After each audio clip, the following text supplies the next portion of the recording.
Is this thing on? Mama's busy cooking ribs.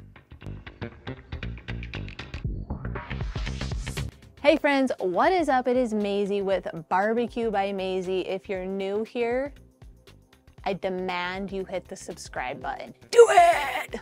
Who's listening to me? Just kidding. Thanks for being here. And if you're coming back, I just appreciate you. There's just no other way to say it. Today we are out on the Weber Kettle.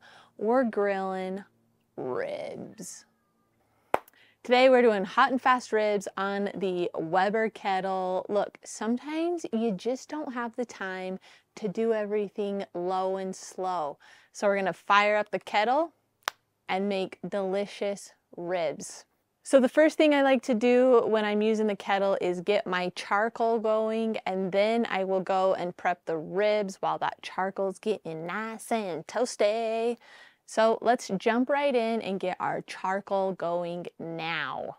I'll be using my Slow and Sear for this cook today.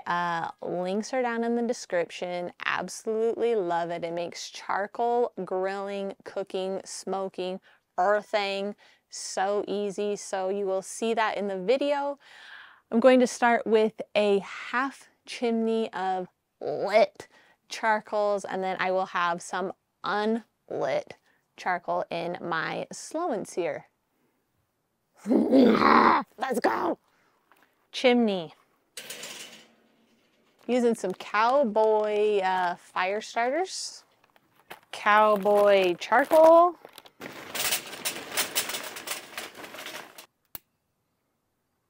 It is lit. Charcoal, charcoal. Gonna smell like charcoal. Okay. All right. So, got our charcoal lit. Now we are going to go and prep our ribs. Let's go. Step one, I want you to check out my rack. It's a great rack. You need to start with a good rack of ribs. This starts at the grocery store. You want to find a nice rack with lots of meat on it. You don't want a skimpy, tiny little rack. Step one, we're going to remove the membrane on our ribs. Not required, I just think it gives a better bite. Just not a fan of the membrane. If you're going to leave the membrane on, I would recommend scoring it with a knife. Not sure what happened to the membrane on my rack of ribs. Part of it was already removed, so we're gonna go ahead and remove what is still here. Lift it up. You're gonna use your paper towel because it's super slimy to pull it off. Now we're going to flip it over and take out all the weird pieces. You got some weird little random pieces of meat, pieces of fat, a bone that is just perpetrating on our perfect rack of ribs. Not a fan of that. Now, seasoning our ribs, you can use a binder if you want. Mustard is always a good go-to, hot sauce, a little H2O, but I don't know if I'm getting lazier or wiser. But honestly, I don't use binders that often anymore. The meat is moist enough to hold that rub on. Don't forget your edges. You remember? The edges have meat too. And we're not gonna just forget about the edges. Now that our rack is looking good and ready for the smoker, we're gonna go check on the charcoal and see how it looks. And it's just going to allow time for the rub to sit on our ribs and just kind of stick to it. All right, let's go check out the charcoal. Okay, charcoal is looking lit AF. So let's pour it into our Slow and Sear. I'm just raw dogging the handle on this. Right, now we're gonna close the grate like that. We're going to place our lid on. I have it about a quarter of the way open on the top. We're gonna do about yay open on the bottom. Okay, so now that our charcoal is lit, we wanna make sure that our vent is on the opposite side of our Slow and Sear or wherever your lit charcoal is.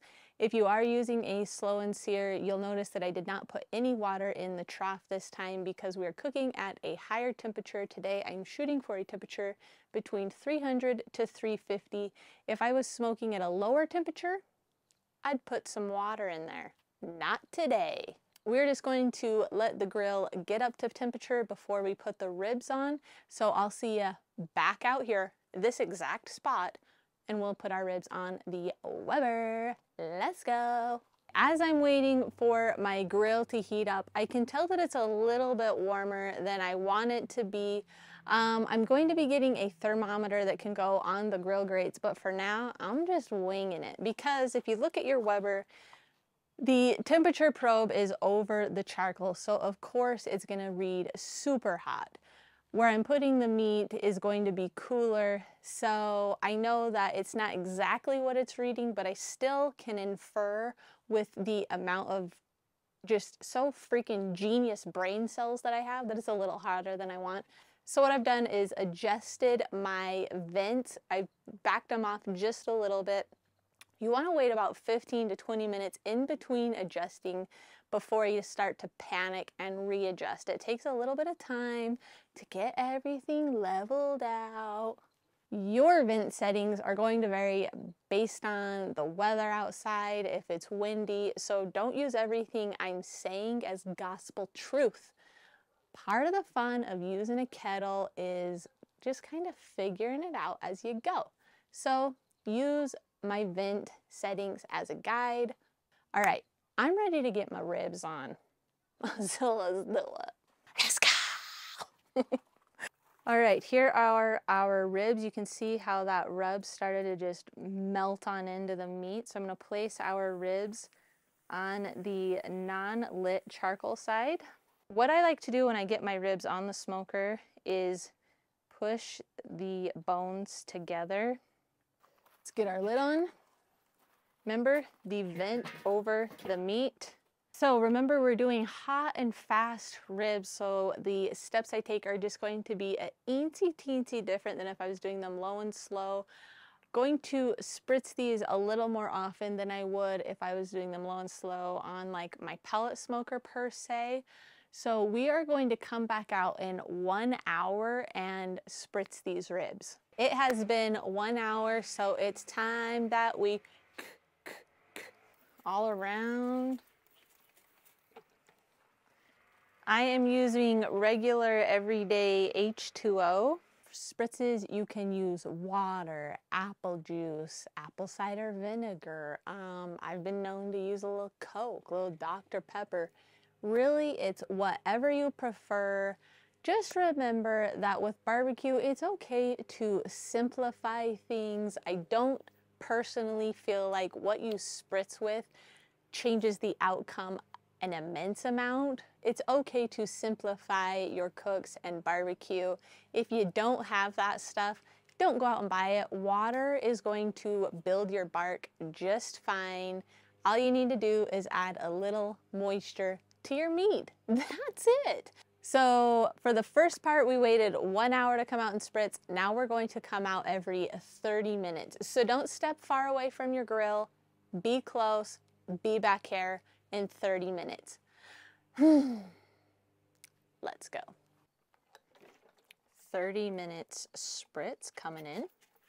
All right, so we are approaching the 2-hour mark of our rib cook. So here in just a minute, we are going to wrap the ribs in foil. So what I'm going to do is start getting that prepped, knowing that that is ahead. It's gonna be ready to go. We're gonna quickly put our ribs in the foil and back on the grill. So I'm gonna show you what we do to prep our foil. Let's go.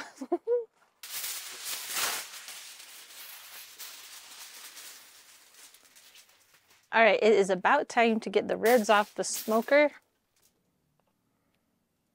I have double foil here, butter, and then I'm going to drizzle some honey. Let's go get our ribs. Okay, so the reason I'm wrapping these ribs now is you can tell that we have kind of a nice little bark developed here. I'm liking the color. So it's been about 2 hours and 15 minutes. So now we are going to take it to our foil. Get over here, you little rib. We're going meat side down, right on our butter. So meat side is down on the butter and honey. These are our bones here. I like to add some moisture before I wrap them up because basically at this point we're braising them in the foil. And then because I like sugar, I add a little more honey to the bone side. If you don't want to use honey, you could do barbecue sauce, hot sauce. You've watched people do this before. I don't think this is anything new to anyone, how to wrap a rib. And I'm gonna get one more security piece of foil. Don't be afraid to wrap it twice.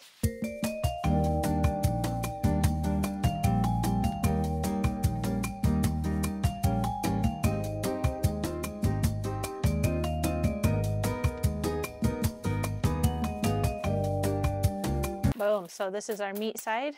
Putting them right back on, wrapped, right there. All right, gang, we've wrapped our ribs, put them back on the kettle. Now we're going to leave them wrapped and untouched for at least an hour. At the hour mark, I'm going to come out and I'm just going to see how bendy they are. I'm not going to remove them from the foil. And at that point, we'll kind of determine where to go from there. So I'll see you back out here in 1 hour. Don't leave me yet because I'm having so much fun with you. If you leave me, I am going to go and I'm going to cry. Don't leave.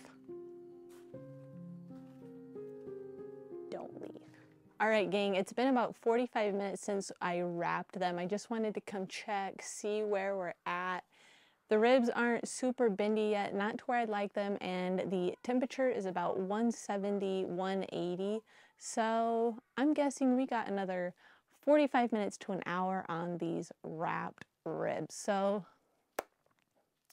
I don't even know what to do with myself because I just want to eat a rib. So I'm going to go eat some chocolate or something, and I'll be back out here in about 45 minutes. Let's go. So I did a quick temperature check on the grill, and I can tell these are ready to come off. 192. You can see nice little bone pull here. So we're looking good temperature-wise. The bend test is when they are nice and bendy. See, super bendy. They bend without completely breaking. They're just cracking a little bit. Those are done. All right, about 5 minutes. Now we're going to sauce the ribs. I'm just using Head Country. You can use whatever your favorite sauce is. Spread it around. Now we are just going to let the sauce set up on these ribs for about 10 to 15 minutes. All right, when I take the ribs out of the foil, I like to put them back on the grill and just let that bark harden up just a little bit more before we sauce them. So I'm just going to let it dry out for about 5 minutes, and then we'll come back out to the grill to sauce our ribs. Okay, so total cook time on the ribs was 3.5 hours. Breakdown of the cook, they were on the grill for about 2 hours and 15 minutes, unwrapped right on the grate. Then we wrapped them with honey and butter and a little bit of liquid. You could use apple juice, water, whatever pleases you. We had ours wrapped for 1 hour and 15 minutes. Unwrap your ribs, put them back on the grill to dry out that bark just a little bit, and then sauce them for another 10 to 15 minutes. Total time on the grill that you will have spent working on these ribs is about 3 hours and 45 minutes. Not too shabby. Once this sauce is set up a little bit, I will come and give them a taste and tell you my honest review. Spoiler alert, they're gonna be delicious. Beautiful color on these ribs, just so pretty. So when I am cutting ribs, I like to flip them over to the meat side so you can see where the bones are. You can see how they're not perfectly straight, they're kind of crooked. Oh, cuts so nice. Look how good that looks. All right, you know, I gotta give this a little taste before I let you go. The smell is intoxicating. This is not gonna be a fall off the bone rib. If that's what you're looking for, go to some other channel. Woo! That's some good barbecue. All right, you guys, another successful cook in the books. As always, I appreciate you hanging out with me. Listen, if you have watched this far, will you do me the absolute pleasure of writing nice rack down in the comments? That one's gonna boost my self-esteem. Don't forget to subscribe to the channel, like the video, comment, share, all that good stuff. We'll see you back out here next time. You have a great rest of your day. Let's go. Get the money, so I go get it. Hate means I do something right, so I'ma let him. Yeah, I'ma let him. Yeah, I'ma let him. I hit the nail on the head. Yeah, I'ma let him. Early bird, go get the worm in the dirt. I can show you what I'm worth. My hands in the dirt. From where they look when you not, a hand in your purse. Hell, if you think I'm last, last should be first.